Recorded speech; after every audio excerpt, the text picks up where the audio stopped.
The Golden Note was not just any restaurant in the city. With its warm lighting, polished wooden floors, and elegant decor, it stood as a beacon of refined dining that attracted both the wealthy and those celebrating special occasions. In the corner of the main dining area sat a glossy black baby grand piano, its presence adding a touch of class that distinguished the Golden Note from other upscale establishments in town. Elena Wu had been working at the Golden Note for nearly 2 years now. At 26, she wasn't where she had imagined herself to be at this point in her life. Growing up in a modest neighborhood across town, she had dreamed of attending college to study literature, but life had thrown unexpected obstacles in her path. Her father's sudden illness 5 years ago had drained the family's savings, and Elena had put her dreams on hold to help support her parents and younger brother. Now she worked double shifts at the Golden Note, her tired feet carrying plates of exquisitely prepared food that cost more than she made in an hour. The irony wasn't lost on her, but Elena wasn't one to dwell on what couldn't be changed. She took pride in her work, memorizing the daily specials, learning about wine pairings, and treating each customer with genuine warmth that went beyond professional courtesy. "Order up for table 7, called out Raj, the head chef, his voice cutting through the gentle hum of conversation and the clinking of silverware against fine china. Elena quickly made her way to the kitchen, her black uniform neatly pressed despite being halfway through her shift. "Coming!" she called back, flashing a smile at Raj as she collected the plates. "You look dead on your feet," Raj commented, wiping his hands on his apron. "Pulling another double?" Elena balanced the tray with practiced ease. "Bills don't pay themselves," she replied with a small shrug. "Besides, Thursday nights are usually good for tips." As she weaved her way through the dining room, Elena noticed the piano sitting unoccupied. It was almost 9, the time when Mr. Rivera, the regular weekend pianist, usually took his break. A small smile touched her lips as she remembered how the piano had become an unexpected bright spot in her routine over the past few months. It had been Mr. Holt, the owner, who had first discovered Elena's hidden talent. He'd walked in early one morning to find her gently playing the piano before opening hours, her fingers moving across the keys in a simple melody she had taught herself years ago, on an old keyboard her father had found at a yard sale. Instead of scolding her for touching the expensive instrument, Mr. Holt had been delighted. "Why didn't you tell me you played?" he had asked, his bushy eyebrows raised in surprise. Not really," Elena had replied, embarrassed at being caught. "I just know a few songs I picked up by ear." From that day on, Mr. Holt had occasionally asked Elena to play during slow periods or when the regular pianist needed a break. "It adds character to the place," he'd explained. Customers love the idea of the waitstaff having hidden talents. Elena finished serving table 7 and glanced at her watch. Her break was coming up in 15 minutes, and the thought of sitting at the piano for a short while brought a sense of peace to her exhausted mind. The tips that sometimes came her way after playing were helpful, but it was the moments of losing herself in the music that Elena truly cherished. "Hey, Elena, you've got a new table," called Danny, the hostess, interrupting her thoughts. "Table 12 by the window. Fair warning, they look like the demanding type." Elena turned to see a group of 5 being seated at one of the best tables in the house. They were impeccably dressed, the kind of patrons who expected nothing short of perfection and wouldn't hesitate to complain if their expectations weren't met. "Great," Elena murmured under her breath, squaring her shoulders and plastering on her professional smile. "Just what I need tonight." As she approached the table, Elena could already feel the atmosphere of importance surrounding the group. 4 men and 1 woman, all in their 50s or 60s, engaged in what seemed to be a serious conversation that halted as she arrived. "Good evening," Elena greeted them warmly. "Welcome to the Golden Note. My name is Elena, and I'll be taking care of you tonight. Can I start you off with something to drink?" The oldest man in the group, with silver hair and piercing blue eyes behind expensive glasses, looked up at her with a critical gaze that seemed to assess and dismiss her in the same moment. "We'll have a bottle of the 2018 Chateau Margaux," he said without consulting the wine list or his companions. His accent was distinctly European, German perhaps, or Austrian. "And water for the table. Sparkling, not tap." Elena nodded, making a mental note. The Chateau Margaux was one of the most expensive wines they offered, at over $600 a bottle. "Excellent choice. I'll bring that right away and give you a few moments with the menu." As she walked away, Elena could feel the man's eyes following her, Something about his presence made her uneasy, though she couldn't quite place why. Years of serving customers had given her a sixth sense about which ones might be difficult, and this man had all the warning signs. Back at the service station, Danny leaned over as Elena input the wine order. "Do you know who that is?" she whispered excitedly. Elena shook her head, arranging water glasses on her tray. "That's Professor Anton Richter," Danny said, her voice low but intense. "The famous piano teacher from the Westbrook Conservatory. They say he's trained some of the most successful concert pianists in the world." Elena felt her stomach tighten slightly. She had heard of Professor Richter. Everyone in the city who had any interest in classical music knew his name. He was legendary for his exacting standards and traditional approach to piano instruction. He was also known for his temper and intolerance for what he deemed mediocrity. "Great," Elena muttered. "Just my luck to get his table on a night when I'm supposed to play during my break." Danny's eyes widened. "You're not still going to play, are you? Not with him here?" Elena hesitated. The thought of playing the piano with someone of Professor Richter's caliber in the audience was intimidating, to say the least. Her self-taught skills would certainly seem amateurish to someone who had spent decades training world-class musicians. "I don't know," she admitted. "Mr. Holt asked me to cover for a few minutes while Mr. Rivera takes his break. I can't really say no." "Maybe Mr. Rivera won't need a break tonight," Danny suggested hopefully. But as Elena carried the sparkling water to table 12, she saw Mr. Rivera giving her a tired smile and a small wave, their usual signal that he would be taking his 15-minute break soon. Her heart sank a little, but she steeled herself. It was just 15 minutes of simple tunes. Surely even a demanding customer like Professor Richter could tolerate that. The evening progressed with Professor Richter living up to his reputation. He sent back the first appetizer, claiming the scallops were overcooked.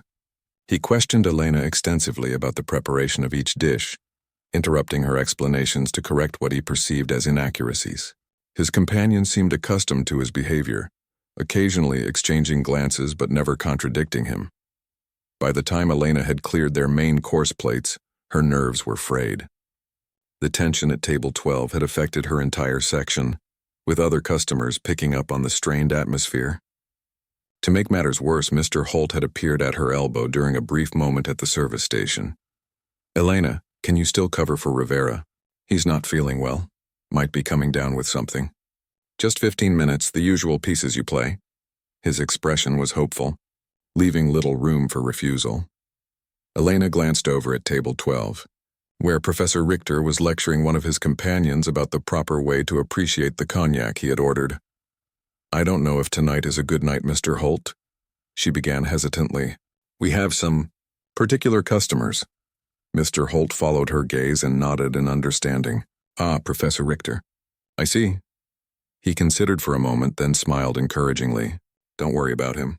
Just play the simple pieces you know well. The other guests enjoy your playing, and we can't leave the piano silent. It's part of what they come for." Elena wanted to protest further, but Mr. Holt had already moved on to address another matter, leaving her with little choice. She finished serving dessert to her other tables, carefully avoiding table 12, where the professor was now holding court on the declining standards of musical education. At precisely 9:30, Mr. Rivera gave her the nod and headed toward the back, mopping his brow with a handkerchief. The moment had arrived. Elena took a deep breath, smoothed down her uniform, and made her way to the piano. As she sat on the bench, adjusting its height slightly, a hush seemed to fall over her section of the restaurant. Or perhaps it was just her imagination, heightened by nerves and the knowledge of who was sitting just 20 feet away, possibly preparing to judge her harshly.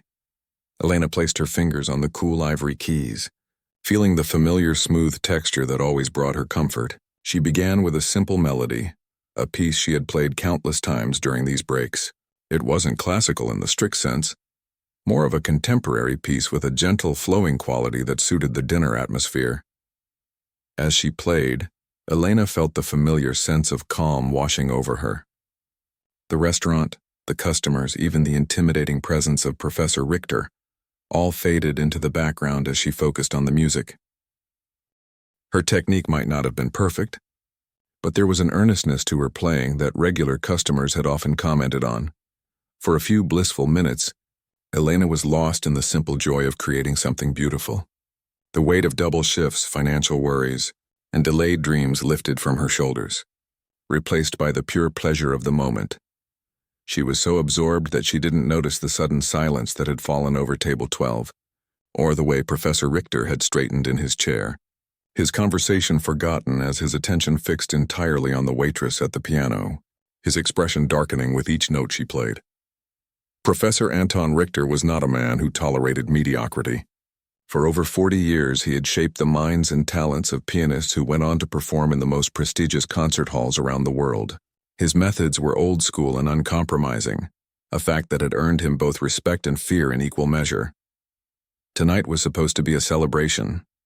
After months of preparation, his star pupil had secured first place at the International List competition, bringing further acclaim to the Westbrook Conservatory and to Richter himself. His colleagues had insisted on taking him out to dinner, choosing the Golden Note for its reputation for excellence and the pleasant background piano music that Richter usually ignored. But as the evening progressed, Richter found himself increasingly irritated. The food was acceptable, though he would never admit this aloud. The wine was good but served slightly too warm for his liking. The service was prompt but lacked the deference he had come to expect. And now, to cap it all, the restaurant's regular pianist had been replaced by a waitress whose playing made Richter's skin crawl with every imprecise note. "Do you hear that?" he asked sharply, cutting off his colleague Dr. Chen mid-sentence. "That girl is butchering Einaudi, absolutely butchering him." Dr. Chen, a more moderate teacher of music theory at the conservatory, tilted her head and listened. "She's playing with feeling at least," she offered diplomatically. Richter snorted. "Feeling? What use is feeling without technique? Listen to how she's rushing the tempo in the middle section, and her fingering must be atrocious based on that phrasing." The other members of the party exchanged glances. They were used to Richter's outbursts about musical standards, but usually these were confined to discussions about students or professional performances, not directed at service workers in restaurants. "Anton, perhaps we should return to discussing Li Wei's triumph," suggested Professor Thomas Hall, a longtime friend who knew how to redirect Richter's attention. The way he handled the third movement of the Transcendental Etude was remarkable, but Richter was not to be distracted. His face had taken on a reddish hue, a sure sign to those who knew him well that his temper was rising. He took a large swallow of his cognac and set the glass down with unnecessary force. "I spend my life fighting against the degradation of musical standards," he said, his voice low but intense. "Every day I push my students to excellence, demanding precision and respect for the composer's intentions. And then places like this allow untrained hands to bang away at complex pieces as if they were nursery rhymes." At the piano, Elena finished her first piece and, after a brief pause and a small smile at the smattering of appreciative nods from nearby tables, began another. This one was simpler, a tune she had composed herself on quiet evenings at home. It wasn't sophisticated by classical standards, but it had a gentle, wistful quality that seemed to fit the atmosphere of the Golden Note. Across the room, Danny watched with growing concern as Professor Richter's expression darkened further. She'd been keeping an eye on table 12 throughout the evening, noticing the professor's increasingly critical comments and dismissive gestures. Now, as Elena played, the hostess could see him leaning forward in his chair, his attention completely fixed on the piano, his dinner companions forgotten. "Is everything all right with your desserts?" Danny asked, approaching table 12 with a professional smile, hoping to distract the professor from whatever critique was forming in his mind. "The dessert is fine," Richter replied without looking at her. "That waitress at the piano, is she employed as a musician here?" Danny hesitated, choosing her words carefully. "Elena is primarily a server, but she sometimes plays during our regular pianist's breaks. Many of our guests enjoy her playing." "Do they?" Richter's tone was icy. "How fascinating. I wasn't aware that the Golden Note catered to such unrefined tastes." Dr. Chen placed a cautioning hand on his arm. "Anton, please. We're here to celebrate, not to critique the entertainment." But Richter shrugged off her touch, his eyes never leaving Elena. "This is precisely the problem with music appreciation today. People hear someone playing with so-called heart and think that's enough, regardless of skill or training." At a nearby table, an older couple who had been dining at the Golden Note exchanged uncomfortable glances. as Richter's voice rose loud enough to be heard over Elena's playing. The woman leaned toward her husband and whispered something, casting a sympathetic look toward the piano. Mr. Holt, who had been making his rounds through the dining room, noticed the tension brewing at table 12. He approached with the practiced ease of someone who had handled difficult customers for decades. "Professor Richter, I believe. It's an honor to have you dining with us tonight," he said smoothly. "I hope you're enjoying your evening." Richter finally tore his gaze from Elena to fix Mr. Holt with a cold stare. "Your food is acceptable, your service adequate, but I must question your judgment in allowing an untrained server to massacre perfectly good compositions on what appears to be a quality instrument." Mr. Holt's smile remained fixed, though it tightened at the corners.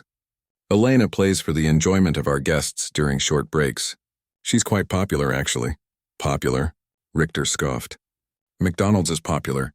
That doesn't make it haute cuisine. You're running an establishment that claims to offer quality, yet you allow musical fast food to be served alongside your $60 entrees." By now, several nearby tables had fallen silent, the diners pretending to focus on their meals while actually listening to the increasingly tense exchange. Elena, still playing, remained blissfully unaware of the storm brewing across the room, lost in the simple joy of her music. Mr. Holt cleared his throat. "Professor, while I respect your expertise, I must ask you to keep your voice down. Our other guests should be grateful for an education," Richter interrupted. "Perhaps they'll learn the difference between actual music and whatever that is." He gestured dismissively toward the piano. Dr. Chen stood up suddenly. "I think I need some air," she announced, giving Richter a pointed look before heading toward the entrance. Two of the other professors murmured excuses and followed her, clearly uncomfortable with the direction the evening had taken. Only Professor Hall remained seated, watching his old friend with a mixture of concern and resignation. "Anton," he said quietly, "you're making a scene. This isn't one of your master classes. The girl is just playing for tips." But Richter had reached that particular state of indignation that made him deaf to reason. Years of battling what he saw as declining standards in musical education, of pushing against the tide of modernization and accessibility that threatened to wash away the rigid structures he had dedicated his life to upholding. All of it seemed to crystallize in this moment, focused on the waitress at the piano. Elena had just finished her second piece when she finally became aware of the strange hush that had fallen over part of the dining room. She looked up, surprised to see several customers watching her with expressions that ranged from sympathy to embarrassment.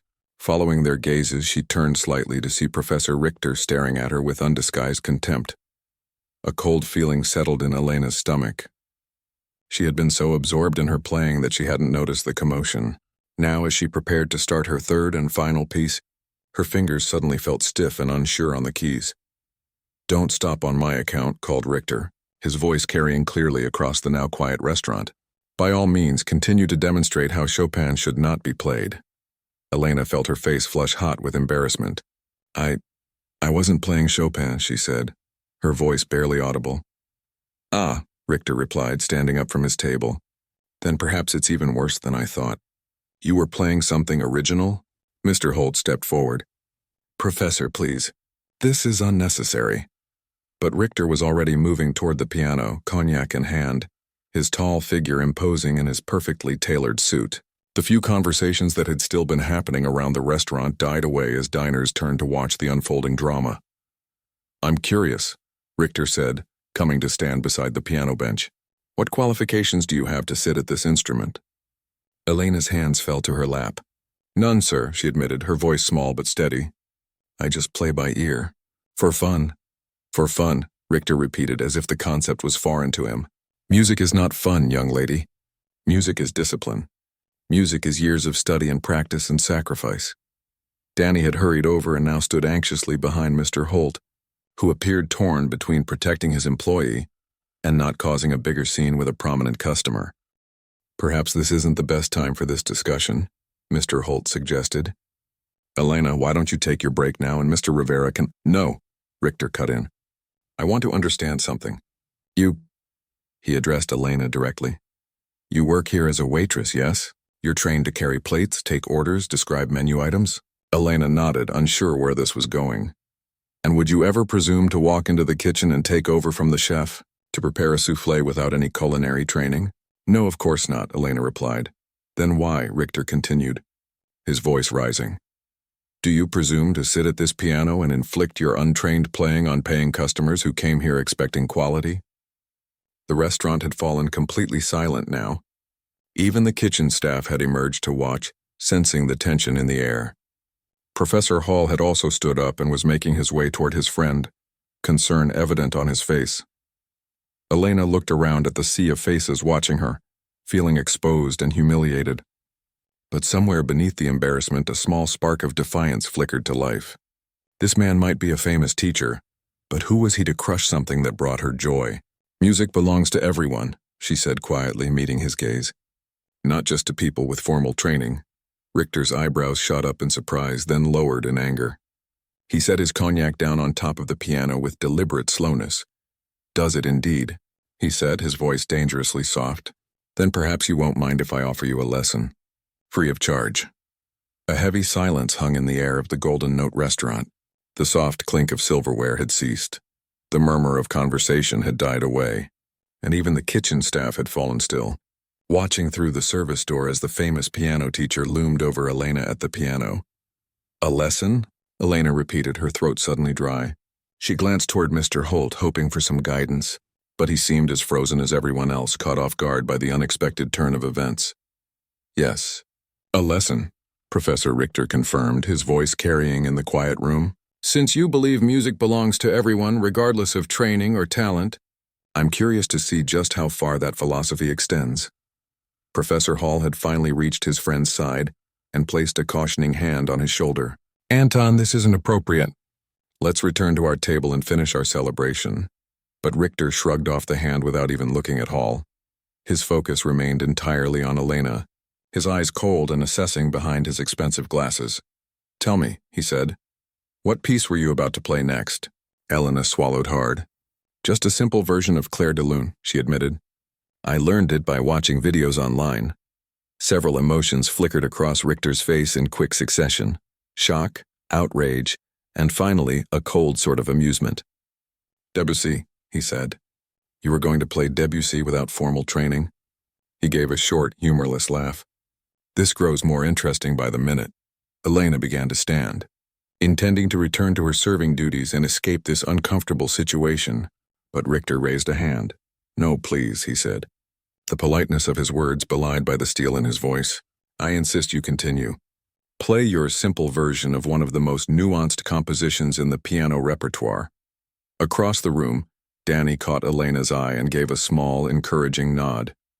Nearby, a table of regular customers who had often left generous tips after Elena's playing watched with concerned expressions. Elena took a deep breath and made a decision. She had nothing to prove to this man, but she wouldn't let him bully her away from something that brought her joy. With trembling fingers, she repositioned herself on the bench and began to play. The opening notes of Clair de Lune filled the restaurant. Hesitant at first, then gaining confidence as Elena lost herself in the familiar melody. Her version was indeed simplified. She couldn't manage the complex fingerwork of the original composition, but there was an earnestness to her playing, a genuine love for the music that came through despite her technical limitations.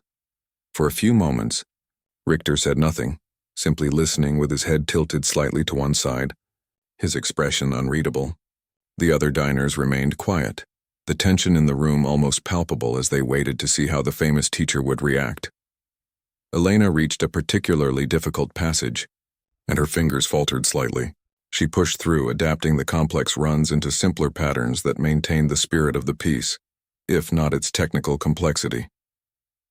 Richter's eyebrows rose. Stop, he commanded, his voice cutting through the music. Stop right there. Elena's hands froze above the keys, her heart pounding in her chest. What you just did, Richter said, pointing to the keyboard, was completely rewrite Debussy's careful composition to accommodate your own limitations. Do you understand how disrespectful that is to the composer? Before Elena could respond, a voice called out from one of the tables. Let her play! It was an older man, a regular customer who often requested Elena's playing during his weekly visits. She's doing just fine. Richter turned, his eyes narrowing as he surveyed the room. Is she? Is just fine the standard to which we now aspire? He addressed the room at large now, his voice rising with indignation. Would you accept a chef who cooked your steak just fine? A doctor who performed surgery just fine? This isn't surgery, called another voice, a woman this time. It's background music in a restaurant, for heaven's sake. Yeah, leave her alone, added someone else. We like her playing. Mr. Holt, seeing the situation escalating, stepped forward again. Professor Richter, I must insist that you return to your table. Elena is an employee of this establishment, and I won't have her harassed. But Richter was too far gone in his indignation to back down now. Years of fighting against what he saw as the degradation of musical standards, of pushing his students to excellence while watching the wider world embrace mediocrity. All of it seemed to converge in this moment. You people, he said, addressing the restaurant at large, are the problem. Your willingness to accept, even celebrate mediocrity is what's killing true artistry. This girl, he gestured dismissively at Elena, has no business touching a piece like Claire de Lune. It's like watching someone read C. Spot Run and calling them a literary scholar. Elena felt a hot flush of shame creep up her neck and into her cheeks. She had never claimed to be a professional, never pretended to be anything more than what she was, a waitress who found moments of joy at the piano. To be publicly humiliated like this in front of customers she served every day was almost unbearable. I'm sorry if my playing offended you, she said quietly, rising from the bench. I never claimed to be a professional. Sit down, Richter commanded, stepping closer to the piano. I'm not finished with this lesson. Professor Hall moved between them. Yes, you are, Anton. You've made your point, however unnecessary it was. Now let's go. For the first time, Richter seemed to really see his old friend. Something in Hall's expression, disappointment perhaps, or simply weariness, gave him pause. But before he could respond, another interruption came from an unexpected source. Professor Richter, a young man, had approached from a corner table, where he had been dining with a group of friends. Elena recognized him vaguely as a customer who had been coming in for the past few weeks. He was perhaps in his early 20s, dressed simply but neatly. I'm Zach Porter. I'm a student at Westbrook. Richter's attention shifted to the young man, his expression softening slightly at the mention of the conservatory. Porter, I don't believe you're in any of my classes. No, sir. I'm studying composition with Dr. Levine, but I know who you are, of course. The young man glanced at Elena, then back to Richter, and I have to say I think you're being unfair. A flash of surprise crossed Richter's face, quickly replaced by irritation. Unfair? How exactly am I being unfair by pointing out that this waitress is butchering one of the most beautiful compositions ever written? Zach didn't back down. With all due respect, Professor, music isn't just for those of us lucky enough to attend conservatory. Elena plays here every Thursday when I come in to study. Her playing may not be technically perfect, but it has something many technically perfect performances lack. Genuine feeling. Richter scoffed. Feeling without technique is like having ingredients without knowing how to cook. It produces nothing of value. I disagree, Zach replied, his voice steady despite challenging such a formidable figure.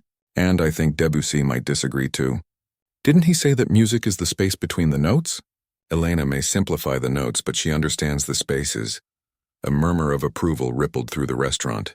Elena felt a surge of gratitude toward the young student, even as she wished she could simply disappear from this uncomfortable spotlight. Richter's face had darkened at being challenged by a student, and worse, being challenged with a quote from Debussy himself. He turned back to Elena, his anger now focused entirely on her. Play it again, he demanded. Play your simplified version once more, and I will show everyone here the difference between amateur fumbling and proper technique. Elena hesitated, torn between the desire to escape the situation and a stubborn unwillingness to be bullied away from the piano she had come to love. Finally, with a deep breath, she sat down again and began to play. This time her nerves made her fingers stumble more than usual. The beautiful melody of Claire de Lune emerged in fits and starts, lacking the flow she normally achieved. She was acutely aware of Richter standing over her, his critical gaze boring into her hands as they moved across the keys. About halfway through the piece, at a particularly delicate passage, Richter suddenly reached out and grabbed her wrist, pulling her hand away from the keyboard with enough force that Elena gasped in surprise and pain. No, no, no, he exclaimed, his voice sharp with frustration. You're completely destroying the phrasing. The emphasis should be here. He reached over her shoulder and played a short sequence with his right hand, the notes flowing perfectly under his expert fingers. And the left hand should be providing this harmony. His left hand joined in, demonstrating the proper technique. The contrast between his masterful playing and her simplified version was stark, and Elena felt the last of her confidence crumbling. Tears pricked at the corners of her eyes, but she blinked them back, determined not to cry in front of this man. "Now do you understand?" Richter asked, his face close to hers, still holding her wrist in a tight grip. "Do you see why you have no business attempting this piece? Why your everyone can play philosophy is an insult to those who dedicate their lives to perfecting their craft." Elena tried to pull her wrist away, but his grip remained firm. "You're hurting me," she said quietly. "And you're hurting my ears," he retorted, "and the sensibilities of anyone who truly appreciates music." Mr. Holt had seen enough. He stepped forward, his normally genial face set in lines of anger. "Let go of my employee right now, Professor, or I will call the police." Richter glanced down, seeming almost surprised to find that he was still gripping Elena's wrist. He released her with a dismissive gesture, as if touching her had somehow contaminated him. "There's no need for that," he said coolly. "I was merely attempting to provide some guidance." He turned to address the room at large. "I apologize if my passion for music has disrupted your dining experience, but perhaps now you'll understand the difference between true artistry and whatever this was." The restaurant remained silent, dozens of eyes watching the drama unfold. Elena rubbed her wrist, a red mark visible where Richter's fingers had dug into her skin. She felt humiliated, angry, and somehow guilty all at once, as if she had indeed committed some crime by daring to play the piano without proper credentials. Professor Hall stepped forward again, taking his friend firmly by the arm. "We're leaving, Anton. Now." His voice left no room for argument, and for once Richter didn't resist. As they turned to go, a slow, deliberate clapping sound broke the silence.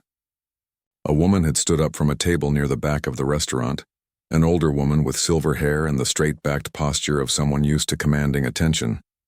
"Bravo, Professor Richter," she said, her voice clear and carrying. "You've certainly demonstrated something here tonight, though perhaps not what you intended." All eyes in the golden note turned toward the silver-haired woman who had risen from her table. She stood with quiet dignity, her gaze fixed steadily on Professor Richter. There was something in her bearing that commanded attention, a calm authority that seemed to settle the chaotic energy in the room. "I don't believe we've met," Richter said, his tone dismissive despite his words, "and I fail to see what you think I've demonstrated, other than a commitment to musical standards." The woman smiled slightly, though the expression didn't reach her eyes. "We haven't met formally, no, but I've attended several of your master classes at Westbrook over the years. My name is Grace Wilson." Something flickered across Richter's face, a flash of recognition, perhaps even unease. He studied her more carefully now.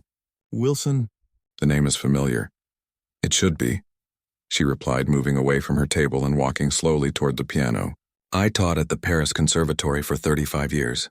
Piano performance in theory. I retired here 5 years ago."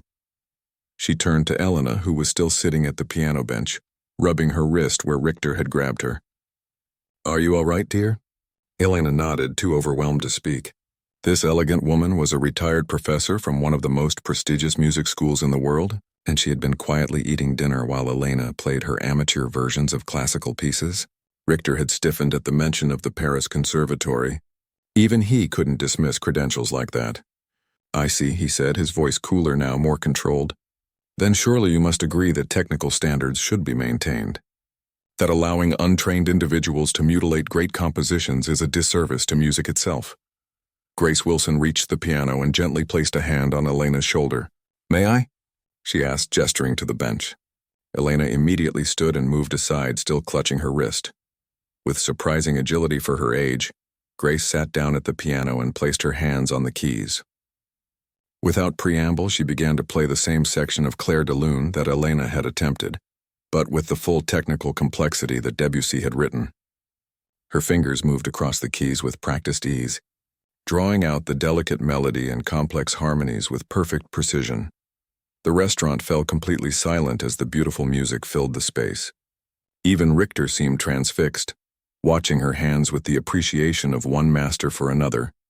When she finished the passage, Grace looked up at Richter. "Yes, that's how it was written," she said. "And yes, technical precision matters." Then she began to play again. But this time, she played a simplified version, not unlike Elena's attempt, though with the confident touch of someone who understood exactly which notes could be modified, while maintaining the essence of the piece. "And that," she said when she finished, "is an adaptation that captures the spirit of Debussy, while being accessible to a developing pianist." She turned to look up at Richter. "Both have value, Anton, both serve a purpose." Richter's face flushed. "I'm well aware that simplified arrangements exist for students," he said stiffly. "But they should be presented as such, not as the genuine article. And they should be played by people with at least a basic understanding of technique." Grace's expression hardened slightly. "What I just witnessed was not musical education, Professor. It was bullying. You physically grabbed this young woman and humiliated her in public. How does that serve the cause of musical excellence?" A murmur of agreement ran through the restaurant. Several diners were now recording the confrontation on their phones, though they tried to be discreet about it. "You don't understand what's at stake," Richter insisted, his voice rising again. "I've spent my entire career fighting against the cheapening of musical education. When untrained people think they can sit down and play masterpieces without putting in the work, it devalues everything we do, everything we stand for." "And what exactly do we stand for, Anton?" Grace asked, her voice gentle but firm. "Do we stand for music as a living, breathing art form that brings joy and meaning to people's lives? Or do we stand for an exclusionary club that only admits those with the privilege of formal training?" Elena watched this exchange with wide eyes, still shocked that a renowned piano teacher had been eating dinner while she played her simple arrangements. She felt simultaneously mortified and fascinated. Professor Hall had remained quiet during this exchange, but now he stepped forward again. "Grace is right, Anton. You crossed a line tonight." He turned to Elena. "Miss, I apologize for my colleague's behavior. There is absolutely no excuse for what he did." Richter looked at his friend with disbelief. "You're taking her side? After everything we've discussed about maintaining standards?" "This isn't about sides," Hall replied. "It's about basic human decency. You physically grabbed a young woman who was simply doing her job, playing piano during her break at a restaurant. How would you feel if someone did that to one of your students?" The question seemed to catch Richter off guard. For the first time that evening, uncertainty crossed his face. Mr. Holt stepped forward again, his expression stern. "Professor Richter, I must ask you to leave my establishment now. Your behavior toward my employee is completely unacceptable." "I was providing a lesson," Richter began, but Grace Wilson cut him off. "A lesson?" she repeated, standing up from the piano bench. Though she was at least 6 inches shorter than Richter, she somehow seemed to tower over him in that moment. "Let me tell you what lesson was actually taught here tonight. You demonstrated perfectly why so many people grow up believing that classical music isn't for them. You showed everyone in this restaurant why a young person might be afraid to sit down at a piano and experiment, to find joy in music without fear of judgment." She turned to address the restaurant at large, her voice carrying clearly. "I've taught hundreds of students over my career. The most talented ones, the ones who went on to brilliant careers, all had one thing in common. They played with both technical skill and genuine love for the music. You cannot teach the second part. You can only nurture it when you find it." She looked at Elena. "And this young woman has it in abundance." A smattering of applause broke out among the diners. Elena felt her cheeks flush, but this time with a complicated mixture of embarrassment and pride. Richter's face had gone from red to almost purple. "This is absurd," he sputtered. "You're encouraging mediocrity. You're telling people that it doesn't matter if they put in the work, that feelings are more important than skill." "What I'm saying," Grace interrupted firmly, "is that there is room in the world for both virtuoso performances in concert halls and simplified arrangements played in restaurants. What I'm saying is that music belongs to everyone, not just to those who can afford years of private lessons." Mr. Holt gestured toward the door. "Professor, please, it's time for you to leave." For a moment it seemed as though Richter might continue arguing, but then he looked around at the faces watching him, the disapproval in his colleagues' eyes, the hard stare of Mr. Holt, the quiet dignity of Grace Wilson, and the mixture of hurt and defiance on Elena's face. Something in him seemed to deflate slightly. "Fine," he said coldly. "Celebrate mediocrity if you wish, But don't pretend you're doing anyone a favor by lowering standards. He turned to Elena. And you. If you truly care about music, you'll either get proper training or stop pretending to play pieces that are beyond your capabilities. Before anyone could respond, he turned and strode toward the exit, brushing past Dr. Chen and the other professors who had been watching from near the entrance. The door swung shut behind him with a decisive thud. A strange silence fell over the restaurant for a moment, as if everyone was processing what they had just witnessed. Then gradually the normal sounds of dining resumed, the clink of silverware, the murmur of conversation, the gentle bustle of servers moving between tables. Elena stood awkwardly by the piano, unsure of what to do next. Her break had long since ended, but after what had just happened, she couldn't simply return to serving tables as if nothing had occurred. Grace Wilson turned to her with a kind smile. Don't let him extinguish your love of music, dear. Technical skill can be taught, but passion has to come from within. You have the second part already. Thank you, Elena replied, her voice barely above a whisper. I never meant to play it wrong.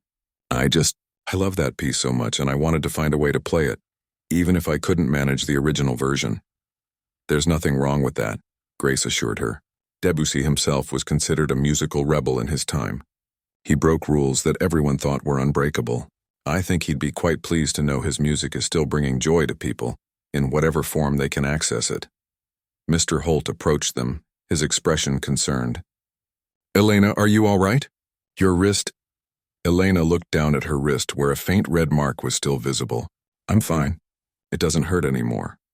She hesitated, then added, I'm sorry for causing a scene. You have absolutely nothing to apologize for, Mr. Holt said firmly. What happened tonight was not your fault in any way. He glanced toward the door where Richter had exited. That man will not be welcome in this establishment again. Professor Hall, who had remained nearby, nodded in agreement. On behalf of Westbrook Conservatory, I want to extend our sincere apologies as well.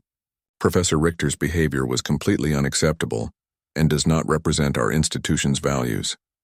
Zach, the student who had stood up for Elena earlier, approached the piano with a slightly shy smile. Your playing is what brought me here in the first place, he admitted. I come every Thursday because hearing you play helps me remember why I wanted to study music in the first place. Not for the technique, but for how it makes people feel. Elena felt overwhelmed by all the support, especially after the humiliation she had just endured. Tears welled in her eyes, but she blinked them back, not wanting to cry in front of everyone. Grace seemed to notice her emotional state. I think what this young woman needs right now is a moment to collect herself, she said gently. Perhaps there's a quiet place where she could sit for a few minutes. Mr. Holt nodded immediately. Of course. Elena, take as much time as you need in my office. In fact, consider yourself done for the evening. With full pay, naturally. But my tables, Elena began. Will be covered, Mr. Holt assured her. Danny and Raj can handle things.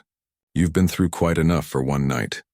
As Elena made her way toward the back of the restaurant, several customers reached out to touch her arm or offer words of encouragement. Don't let him stop you playing, said one older gentleman. Your music makes our dinners special, added a woman who came in every week. By the time she reached Mr. Holt's office, the tears she had been holding back were flowing freely. She sat down heavily in the chair behind the desk, her emotions a tangled mess of humiliation, anger, gratitude, and a strange sort of relief that someone of Grace Wilson's stature had defended her right to play, even imperfectly. Outside in the dining room, customers were already posting videos of the confrontation to social media. By morning, Professor Anton Richter would find himself at the center of a viral controversy about classical music, accessibility, and the treatment of service workers. But Elena didn't know that yet. For now, she simply sat in the quiet office, rubbing her wrist and wondering if she would ever have the courage to sit at that piano again. Elena woke up the next morning to the insistent buzzing of her phone. Bleary-eyed, she reached for it on her nightstand and squinted at the screen. 27 text messages, 15 missed calls, and an inbox full of notifications from social media accounts she rarely used. For a moment, she couldn't understand what was happening. Then the memories of the previous night came flooding back. Professor Richter, the public humiliation, Grace Wilson's intervention, and her eventual retreat to Mr. Holt's office, where she had sat crying until Danny drove her home. The most recent text was from Danny. "Call me as soon as you wake up. You're all over the internet." With a sense of dread, Elena opened her social media app. The first video that appeared in her feed showed Professor Richter grabbing her wrist, followed by Grace Wilson's defense of her playing. It had over 2 million views already, and the comment section was filled with thousands of reactions, most of them outraged on her behalf. Who does this guy think he is? The way he grabbed her wrist is assault, period. This is why I quit piano lessons as a kid. Teachers like this? The older lady professor is my hero. Elena sat up in bed, her heart pounding. This couldn't be happening. She was a waitress who played piano during breaks at a restaurant. How had she become the center of a viral controversy overnight? Her phone rang again, Mr. Holt this time. She answered with trepidation. "Elena," he said, his voice gentler than she had ever heard it. "How are you feeling this morning?" "Overwhelmed," she admitted. "There are videos everywhere." "I know," Mr. Holt replied. "That's partly why I'm calling. The restaurant's phone has been ringing nonstop since we opened. Reporters want to talk to you. We've had reservation requests triple overnight and—" He hesitated. "Professor Richter's employer has issued a statement." Elena's stomach tightened. "What kind of statement?" "They've placed him on administrative leave pending an investigation into the incident. Apparently, this isn't the first complaint about his methods." Elena didn't know how to feel about that. She hadn't wanted to get anyone fired, even someone as unpleasant as Richter. She had simply wanted to play the piano in peace. "There's something else," Mr. Holt continued. "Grace Wilson is here. She'd like to speak with you if you're willing." "She's at the restaurant now?" Elena asked, surprised. "Yes. She came in for breakfast and asked if I could arrange a conversation. I told her I'd check with you first." Elena thought about the elegant older woman who had defended her so eloquently the night before. "Yes," she decided. "I'll talk to her. I should thank her anyway. Tell her I can be there in an hour?" After a quick shower and a change of clothes, Elena caught the bus to the Golden Note. She felt strangely self-conscious, as if everyone might recognize her from the videos. But the other passengers were absorbed in their own worlds, paying her no attention. When she arrived at the restaurant, it was busier than she had ever seen it for a weekday lunch. Every table was full, and there was actually a line at the door, something that never happened at the Golden Note, where reservations were the norm. Danny spotted her entering and rushed over, enveloping her in a tight hug. "You're a celebrity," Danny exclaimed. "How does it feel to be internet famous?" "Terrifying," Elena replied honestly. "Is Grace Wilson still here?" Danny nodded, pointing toward a quiet corner table where the silver-haired woman sat alone, reading a book while she sipped her tea. "She's been waiting for you, and so has someone else." Danny gestured toward Mr. Holt's office with a mysterious smile. "Who?" Elena asked, but Danny just shook her head. "Go talk to Grace first. Mr. Holt said to bring you to his office afterward." Elena made her way through the crowded restaurant, uncomfortably aware of the whispers and glances that followed her. A few people even took out their phones, and she had the distinct impression they were taking photos of her. By the time she reached Grace's table, her cheeks were burning with embarrassment. Grace looked up and smiled warmly. "Elena, thank you for coming. Please sit down." She closed her book. Elena noticed it was a biography of Debussy and set it aside. "How are you holding up?" Elena sank into the chair across from her. "I don't know. Everything feels unreal. I'm not used to attention." Grace nodded sympathetically. "The internet has a way of amplifying moments for better or worse. In this case, I think perhaps for better. The conversation happening around those videos is an important one. People are saying such awful things about Professor Richter," Elena said, surprising herself with her own concern for the man who had humiliated her. "Yes. Well, Anton has spent decades building a reputation for musical excellence at any cost.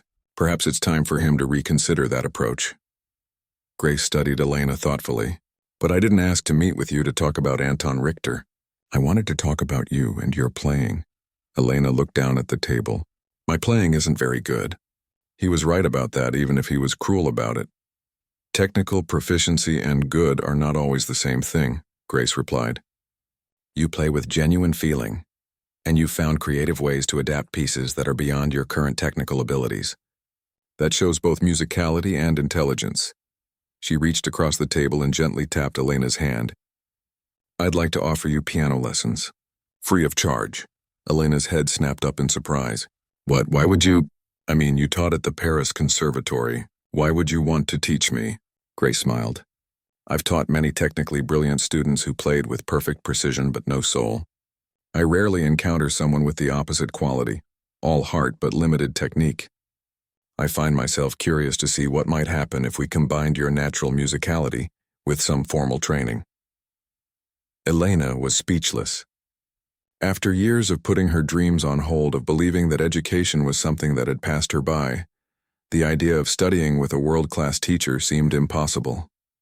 I work double shifts most days," she stammered. "I don't have a proper piano at home. I can't 1 hour once a week to start," Grace said firmly.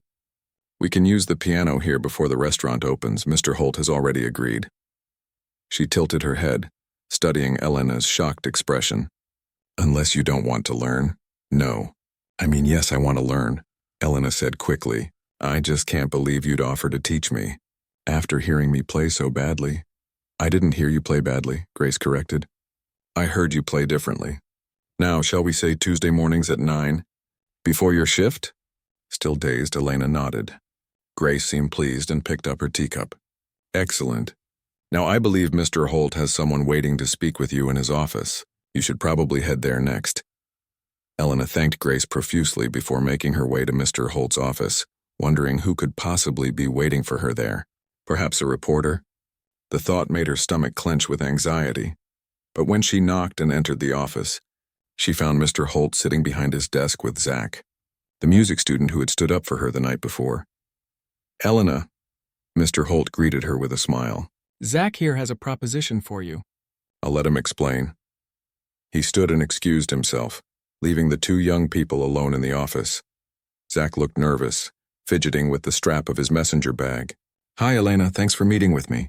I saw the videos this morning. They're everywhere." "So I've heard," Elena said, taking the chair Mr. Holt had vacated. "The thing is," Zach continued, "what happened last night got me thinking. I'm in my final year at Westbrook, and my senior project is supposed to be about making classical music more accessible to contemporary audiences." He took a deep breath. "I'd like to interview you for it. Actually, I'd like to feature you in it if you're willing." Elena blinked in surprise. "Feature me? How?" "I want to create a series of simplified arrangements of classical pieces specifically designed for pianists with intermediate skills. And I'd like to record you playing them." His words came faster now, enthusiasm overtaking his nervousness. "Your story is exactly what my project is about. How gatekeeping in classical music discourages people from engaging with it. But it doesn't have to be that way." Elena was speechless for the second time that morning. First Grace's offer of lessons, and now this. "I know it's a lot to ask," Zach said, misinterpreting her silence. "And after what happened last night, I'd understand if you never want to play in public again." "No," Elena interrupted. "It's not that. I'm just surprised. Yesterday I was just a waitress who played piano sometimes. Today people are taking my picture in the restaurant. A famous teacher wants to give me lessons and you want to feature me in your project. It's a lot to process," Zach nodded. "I get that. But what happened last night struck a chord with a lot of people. That video has gone viral because it represents something bigger. The question of who gets to participate in art. Who gets to decide what's good enough." He leaned forward earnestly. "Your playing connected with people in this restaurant long before Professor Richter showed up." "That matters." Elena considered his words. The idea of being recorded, of becoming even more publicly visible, was terrifying. But there was something compelling about Zach's project, about being part of making music more accessible to people like her. "I'll think about it," she promised. "Can I let you know next week?" "After I've had my first lesson with Grace." Zach's face lit up. "Absolutely. Take all the time you need." When Elena finally emerged from Mr. Holt's office, Danny was waiting for her, practically bouncing with excitement. "Well?" she demanded. "Did you say yes to Zach's project? And are you going to take lessons with Grace Wilson?" "Everyone's talking about it." "I'm thinking about Zach's offer," Elena replied. "And yes to the lessons." She glanced around the crowded restaurant. "Why are there so many people here today?" Danny grinned. "They're here for you." Word got out that the piano waitress works here, and suddenly everyone wants to eat at the Golden Note. Mr. Holt is thinking about extending the times when the piano is played. He wants to know if you'd be interested in a formal position, server and pianist. More money, of course. Elena's head was spinning. 24 hours ago, she had been just another struggling waitress, working double shifts to help support her family, playing piano during breaks because it brought her joy. Now people were taking her picture. A renowned teacher was offering her free lessons. A music student wanted to feature her in his project, and her boss was creating a new position just for her. "What about Professor Richter?" she asked. "Has anyone heard from him?" Danny's expression sobered. He released a statement this morning. Not exactly an apology, more like a justification. He said he was passionate about maintaining musical standards and regrets if his approach was misinterpreted. Elena wasn't surprised. A man like Richter, who had spent decades believing in his own superiority, wouldn't change overnight. "Some of his former students are speaking out now," Danny continued. "Apparently, he's made quite a few people cry over the years. The conservatory is taking it seriously." As they talked, a family with 2 young children was being seated nearby. The older child, a girl of perhaps 10 or 11, kept stealing glances at Elena. Finally, the girl's mother leaned over and whispered something to her. The girl hesitated, then stood up and approached Elena shyly. "Excuse me," she said, her voice barely audible above the restaurant's noise. "Are you the lady who plays piano? The one from the video?" Elena nodded, unsure how to respond. "I take piano lessons," the girl continued. "But I wanted to quit because my teacher says I'm not practicing enough. After I saw your video, I decided to keep trying." She looked down at her shoes. "Would you play something today?" Elena felt a lump form in her throat. "I'm not scheduled to play today," she said gently. "But I'll be playing more often in the future. Maybe you can come back with your parents another time?" The girl nodded, then blurted out, "I think you play really good, no matter what that mean man said."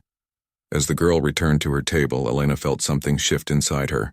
Perhaps all of this, the viral video, the public attention, Grace's lessons, Zach's project, perhaps it was happening for a reason. Perhaps her imperfect playing could matter to someone, could inspire a child to keep trying, could be part of a larger conversation about who gets to make music and why. 6 months later, Elena sat at a gleaming upright piano in her family's living room, a gift from an anonymous donor who had seen the viral video. Her fingers moved across the keys with greater confidence now, playing a piece that Grace had arranged especially for her level, complex enough to challenge her growing skills, but adapted to work around the techniques she hadn't yet mastered.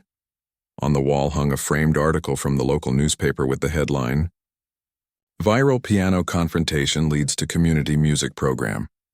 The article featured a photo of Elena and Zach at the Golden Note, surrounded by a diverse group of amateur musicians of all ages who had joined their new weekend workshop series, Music for Everyone. Her phone buzzed with a text from Danny. "Turn on Channel 5 now." Elena reached for the remote and switched on the small television in the corner. A news anchor was reporting outside Westbrook Conservatory. Following his controversial viral video and subsequent leave of absence, Professor Anton Richter announced today that he will not be returning to his position at Westbrook. In a surprising twist, Richter revealed plans to open a community music school specifically designed for adult beginners and those without formal training. When asked about this dramatic change in direction, Richter attributed it to a necessary reconsideration of music's purpose.